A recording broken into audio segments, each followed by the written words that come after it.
കൊല്ലത്തെ കാൽനട യാത്രികന് ബൈക്കിടിച്ച് ഗുരുതര പരിക്ക്. ഒരാഴ്ച പിന്നിട്ടിട്ടും ഇടിച്ച ബൈക്കോ ഓടിച്ച ആളിനെയോ കണ്ടെത്താനായില്ല. കഴിഞ്ഞ മാസം 29-ാം തീയതി രാത്രി 9 മണിയോടെയായിരുന്നു അപകടം.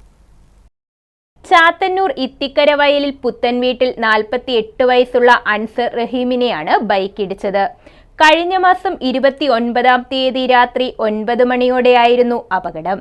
ഇത്തിക്കരയിൽ കരിക്ക് വിൽപ്പന നടത്തുന്ന അൻസർ കച്ചവടം കഴിഞ്ഞ് വീട്ടിലേക്ക് നടന്നു പോകുന്നതിനിടയിൽ ചാത്തന്നൂർ തിരുമുക്കിനടുത്തുള്ള പോസ്റ്റ് ഓഫീസിന് മുന്നിലായിരുന്നു സംഭവം. ഞാൻ തിരുമുക്കിൽ നിന്നും നടന്ന് പോസ്റ്റ് ഓഫീസ് ജംഗ്ഷൻ അടുത്തോട്ട് വരവേ പോസ്റ്റ് ഓഫീസിനടുത്ത് ക്രോസ് ചെയ്ത് ഇപ്പുറത്തെ സൈഡ് വന്നതിന് ശേഷം ഒരു ബൈക്ക് വന്ന് എന്നെ വന്ന് ആഞ്ഞിടിച്ച് ഒരു കാല് വലത്തെ കാല് ആകപ്പാട് ആവശ്യക്കാർ ഒടിഞ്ഞ് തൂങ്ങിപ്പോയി. പോലീസിനെ ഓരോ അറിയിക്കുകയും പോലീസ് അവിടെ എത്തുകയും ചെയ്തു. ഇതുവരെ വേറെ മൊഴിയെടുക്കാനോ ഒന്നും പോലീസ് ഇതുവരെ വന്നിട്ടില്ല.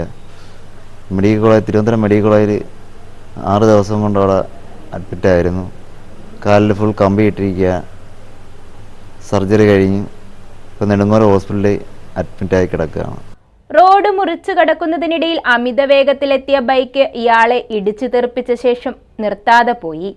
അതീവ ഗുരുതരമായി പരിക്കേറ്റ് റോഡിൽ കിടന്ന അൻസറിനെ പോലീസ് എത്തി നാട്ടുകാരുടെ സഹായത്തോടെ തിരുവനന്തപുരം മെഡിക്കൽ കോളേജ് ആശുപത്രിയിൽ എത്തിക്കുകയായിരുന്നു. കാലിൽ 2 ഒടിവ് പറ്റിയ ഇയാൾ ഒരാഴ്ചയോളം മെഡിക്കൽ കോളേജ് ആശുപത്രിയിൽ ചികിത്സയിലായിരുന്നു. പിന്നീട് കഴിഞ്ഞ ദിവസം പരവൂർ നെടുങ്ങോലം രാമറാവു ഗവൺമെന്റ് ആശുപത്രിയിലേക്ക് ചികിത്സ മാറ്റി. സംഭവവുമായി ബന്ധപ്പെട്ട് ഈ മാസം 2-ാം തീയതി ചാത്തന്നൂർ പോലീസിൽ പരാതി നൽകിയെങ്കിലും അപകടത്തിന് ഇടയാക്കിയ ബൈക്കോ യാത്രികരെയോ കണ്ടെത്താനായില്ല.